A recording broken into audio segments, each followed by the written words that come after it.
صبح شما بخیر هموطن عزیز، بازم خوش آمدین. سپاس و تشکر از اینکه تا لحظات برنامه خودتان با ما همراه هستین. در این بخش برنامه در صبح می‌خوایم در مورد اینکه یک تعداد جوانای عزیز با هم دست به دست هم دادن، برنامه‌ای را برگزار کردن، برای انداختن. امسال هم سال دومشان هست به نام جوانان برتر. آقای مسیح الله حقجو مسئول برنامه جوانان برتر و همچنان آقای تمیم تلاش کاندید سال قبل جوان برتر و همچنان همکارشان امسال هستند، میخوان که در این بخش با اینا همکاری بکنن و از جمله فعالین در بخش جوانان هستند. با ما هستند، میخوایم در مورد برنامه‌ای که روی دست دارن برای امسال در مورد جوانان برتر صحبت بکنیم و موضوعات بیشتر در این مورد از مهمانای عزیز ما بشنویم. سلام با شما، صبحتان بخیر آقایان، خوش آمدین. سلام، عرض ادب داریم خدمت شما و بیننده های عزیز تلویزیونتان. صبح شما هم بخیر باشه. سلامت باشه. خوش آمدید. صبح شما بخیر و عرض ادب دارم خدمت شما و خدمت تمام بیننده ها و شنونده های تلویزیون نور. سپاس از اینکه ما را دعوت کردین در خدمت شما. ممنون، سلامت باشین. آقای حقجو، در رابطه با برنامه‌تون توضیح بر ما بدین که چه برنامه‌ای است، چه مشخصات داره؟ بله، دومین جشنواره جوان برتر طوری که برای همه معلوم است برنامه سال دوم است که قرار است برنامه به شکل برگزار بکنیم. برنامه را که یعنی جوانان را از طریق صفحات اجتماعی کاندید میکنیم همراه خود و پروسه را رقم آغاز میکنیم که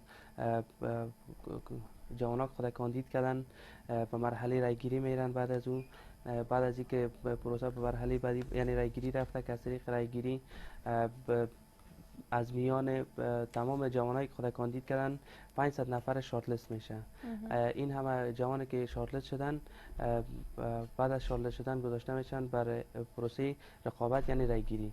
از طریق رایگیری اینا بیشترین رای هر کاندیدی که داشته باشن 100 بهترینش انتخاب میشه و 100 بهترینش دوباره با هم در رقابت می باشن. یعنی در مرحله آخر اینا میتونن که از طریق امو پروسه‌ای که داریم یک اینترویو و مصاحبه‌ای که هسته بیاین امو اهداف برنامه خود تشریح بکنن و بتونن که امو تمام اهدافی که دارن، چی برنامه گذشته که انجام دادن و چی برنامه‌هایی که در آینده دارن با تشریح کردنش و شریک ساختن امی موضوعات خود امو میارایی را که داورا از قبل تعیین میکنن و اساس از امو نمرات خود و امو امتیازات خود عکس بکنن و بتونن که به شکل جوان برتر یا به حیث جوان برتر انتخاب شوند. بسیار خوب. چه تفاوت را این جشنواره تان امسال نسبت به سال قبل داره؟ خوب، در عموم میتونیم بگوییم که جشنواره کاملا همشکل سال قبل برگزار میشه به دلیل از اینکه جشنواره جوان برتر انحصاری است و مشخص مربوط میشه به شبکه حمایت. یعنی این برنامه پروسیجرش کاملا همشکل و هم پروسه است که امسال و سال قبل برگزار شده و ممکن سالهای آینده هم که برگزار شود عین برنامه باشه. فرق کلانش میتونیم بگوییم در این خواهد بود که جوانا نظر به برنامه ها و ایده های متفاوتی که دارن میتونن که بیاین خود کاندید بکنن و برنامه خود تشریح بکنن و از طریق از این پروسه مطرح شوند و ببینیم که چی برنامه‌ای دارن و چی گونه فعالیت‌هایی را روی دست دارن و چی دستاوردهایی را در سال‌های قبل دانستن که به دست بیارن. آقای تلاش، شما هم بگین که چه سهمی دارین در این جشنواره؟ ممنونتان. خب سهم ما در کل اولی که ما چگونه خودم در این برنامه دیدم و ای که از کجا آغاز کردیم و از کجا ختم کردیم. بله. اگر اجازه بدین ما کم در توضیحات بدم. بله. ما سال قبل دقیقا یادم نیسته که کدام تاریخ، اما سال قبل ما از طریق سایت‌های اجتماعی برنامه را به نام جشنواره جوانان برتر افغانستان در سایت اجتماعی دیدم و ای که باز ما مطالعه کردم اما بک‌گراند ای شبکه را و کارکردها و فعالیت‌ها و دیدگاه و اهداف امی شبکه حمایت که این برنامه رو اندازی کرده بودن زیاد خود جایگاه خود و مواقف خود و آنچه که در ما دیده میشد پیش خودم پیش دوستایم و ما مشوره کردم با دوستای خوبم و برای ما مشوره خوب دادن که خوب است که خودت یک دفعه امتحان بکنیم. بالاخره چی شد؟ بالاخره همی شد که ما خود کاندید کردم و یک برنامه ملی را یا در راه انداخته بودند که تمام جوانان از سر تا سر افغانستان، حتی از کشورهای مختلف هم در اینجا سهم داشت که دوستای ما خود کاندید کرده بودند.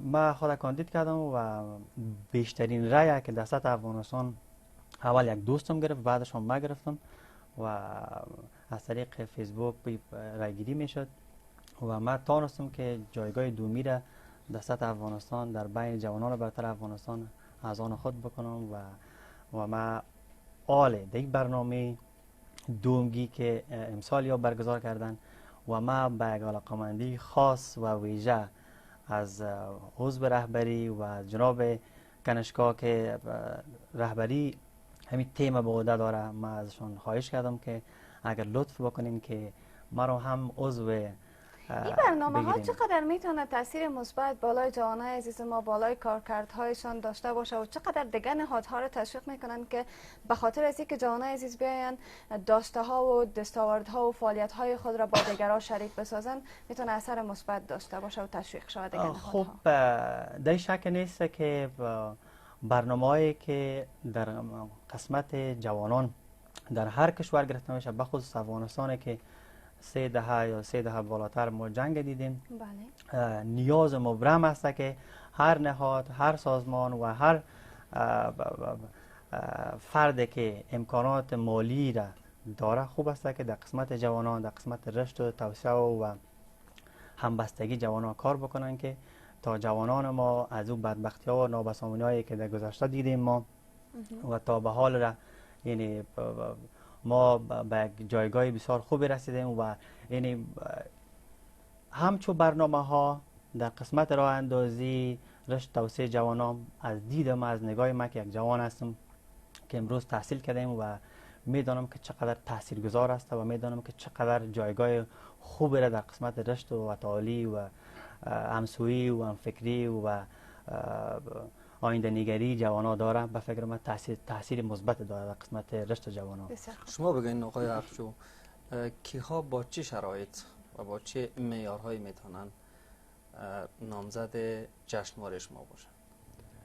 خوب، در ابتدا به خاطر از اینکه شرایط زیاد مقید نساخته باشیم تمام جوانان بتونن خود به پروسه کاندید بکنن، 3 شرط اساسی و مهم را که بسیار به اساس برنامه مهم است و ارجحیت داره معیار قرار دادیم که دوستا بتونن خود کاندید بکنن، یعنی شرایط کاندیداتوری است. بله. یکی از را میتونیم بگیم که یعنی از نام برنامه طوری که پیداست باید جوان باشه، یعنی حداقل سنش بین سن 17 الی 30 سال باشه. بله. و شرط دومیش باسواد باشن، یعنی حداقلش فارغ صنف 12 باشه. و شرط سومیش هم امو فعالیت ها و برنامه هایشون هستن که حداقل 10 ماه فعالیت و برنامه های اجتماعی داشته باشن. این برنامه مشخص نمیشه که در کدام بخش باشه، یعنی میتونه یک گرداننده خود نظر به فعالیت های خود کاندید بکنه، یک ورزشکار باشه، یک معسل باشه، از هر بخشی که باشه میتونن که معیارا رو پورا بکنن خود کاندید بکنن. و از کدام طریقه ها هموطنان از ما میتونن که با شما بعض موضوعاتی که لازم هست اونا رو شریک بسازن و در ضمن از او تا فعلا چقدر از هموطنان از ما بخصوص جوانان عزیز چونی برنامه بر جوانان هستن در این برنامه تان ثبت نام کردن؟ خوب، بدبختانه بگوییم به دلیل از که دیگه وسیله را نداریم فعلا از رأس که ما بتونیم همین آگاهی را بکنیم. از طریق صفحات اجتماعی هست، ما فرم ها را از طریق صفحات اجتماعی همراه دوستا شریک میکنیم. اونا میتونن که از طریق صفحات اجتماعی فرم آنلاین داریم خود کاندید بکنن، فرمشان همراه ما ثبت میشه. بعد از اینکه فرم ثبت شده که هیئت رهبری فرم را بازرسی کرده و تمام مطالب که مربوط از اونا میشه، یک بنر مشخص بر از اونا دیزاین میکنن و از طریق صفحه‌ای که مربوط به برنامه است نشر میشه که خود کاندیدا میتونه که امو بنر از طریق شریک بکنن همراه دوستای خود، یک تبلیغ بر از اونا شود. در مرحله بعدیش که مرحله است که ما 500 جوان شارت لیست میکنیم، در اون مرحله اینا میتونن که همین تبلیغات برنامه خود مانند سال قبل از طریق از طریق صفحات اجتماعی، از طریق رسانه، از طریق بلبوردهایی که در داخل شهر نصب میشه و از طریق پوسترهایی که خودشان نصب میکنن میتونن که تبلیغ خود بکنن. چند نفر آفرینی. ثبت نام کرده؟ چقدر از این خواهرای عزیز ما هستند؟ در حدود 500 نفر تا فعلا کاندید داریم همراه خود و بدبختانه که اقلیتش خانم‌ها هستند. خوشبختانه در سال قبل بیشترین خانم‌ها رو داشتیم همراه خود در پروسه کاندید بودن، مگر امسال رنگ برنامه از نگاه خانم‌ها کم رنگ است و تعداد خانم‌ها کم خود کاندید کردن که امید که برای مرحله بعدیش یعنی فرصت هست برای کاندیداتوری 15-20 روز دیگه که برای مرحله کاندیداتوری داریم بتونن خود کاندید بکنن و در برنامه اشتراک. بسیار شما که تجربه جشنواره سال پا رو با خود دارین، چه مزیت‌ها و چه خوبی‌هایی را دیدین در این جشنواره؟ در شک نیست که هر برنامه در آغاز از خود نقاط ضعف و نقاط قوت خود می داشته باشه. خصوصا من زمانی که خود در این برنامه دیدم و کاندید کردم، یعنی مشکلات نه چندان مهم و نه چندان خوب را دیدم. از دید من ای بود که من خود وقت زمان خود کاندید کردم دیدم که زمانی که لینک را که قرار بود که من از طریق از او رای بگیرم، من از شبکه حمایت درخواست کردم و دسترس کل کاندیدا او را دادن و من هم دسترس قرار دادم و من کار کردم که تقریبا 4000 کمتر که دوستی که در فیسبوک داشتم با تمام از این که من یک ماه دقیقا نمیفهم که یک ماه آقای اقجوس برای ما وقت داده بودن یا کمتر، فراموش کردم چون سال گذشته بود.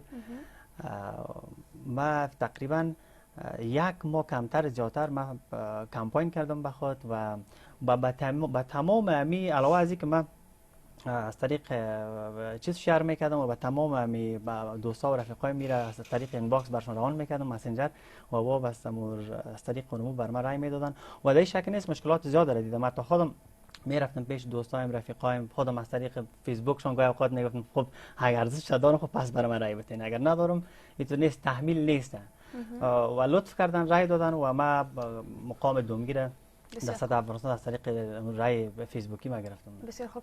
آقای حقجو، پیام شما را برای بیننده های عزیز ما می داشته باشیم. امید از هموطنان از ما که میخوان در این برنامه تان شریک باشه سهم بگیرن، و خصوص خواهرای عزیز ما از کدام طریقه میتونن که بر شما همکاری بکنن، با شما در ارتباط باشن؟ بله، یک پیام مشخص ما به سطح ازی دارم که بتونیم یک پیام به سطح دولت داشته باشیم. دولت میتونه با استفاده از همین جوانایی که میآیند زحمت میکشن خود کاندید میکنن تمام برنامه خود همراه مردم شریک میسازن و به سطح ملی مطرح میشن که چی برنامه و اهداف دارن. مطمئن اکثریت از جوانایی هستند که فعلا با مشکل اقتصادی و با مشکلات بیکاری یا روبرو هستند بتونن برای اینا زمینه کاری را مساعد بسازن و از جوانایی که به شکل نخبه در اجتماع ظاهر میشن و مطرح میشن از اینا استفاده بکنن که مفید تمام شوند. و دوستا یگانه راهش فقط آن صفحات اجتماعی هستند که بتونن تماس بگیرن و از طریق فرم آنلاینی که ما داریم اونم فرم خانه‌پوری کرده و شامل پروسه شوند و بتونن که از طریق کاندید شوند همراه برنامه و برنامه را پیش شما هم اگر گفتنی داشته باشین. ما در آخر گفتنی می است که این یک پروسه کاملا شفاف است و چرا که من تجربه ازی را دارم و از تمام دوستا و جوانایی که خود را در همین برنامه میبینن خوب است که بند کاندید بکنن و شاید نتونه درد را به جوانان عزیز ما که هزاران مشکل دیگر در قبال دارن در زندگیشان دارن شاید دوا کردن نتونه. حداقل این برنامه میتونه که تمام جوانان از گوشه‌های مختلف با هم زیر یک چتر واحد یا را منسجم بسازن و تبادل افکار بکنن و یعنی خودشان زیر یک چتر واحد زیر از این ببینن که ما یک قوم هستیم، یک ملت هستیم و همصدا هستیم و در هر کار ما دیدگاه واحد داریم و پیام همین بود که ما بتانیم که توسط برنامه ها جوانان را سر تا سر افغانستان زیر یک چتر واحد منسجم بکنیم و در قسمت باسازی و آبادی و نوسازی کشور ما کوشا باشیم و خدمت بکنیم که حداقل با ما نسل‌های بعدی از ما وانه بخواد. انشالله. بسیار تشکر آقای مسیح الله حق جو، مسئول جشنواره جوانان برتر، و همچنان آقای تمیم تلاش، همکارشان، از اینکه دعوت ما را پذیرفتید. ممنون شما. قربان. تشکر از شما.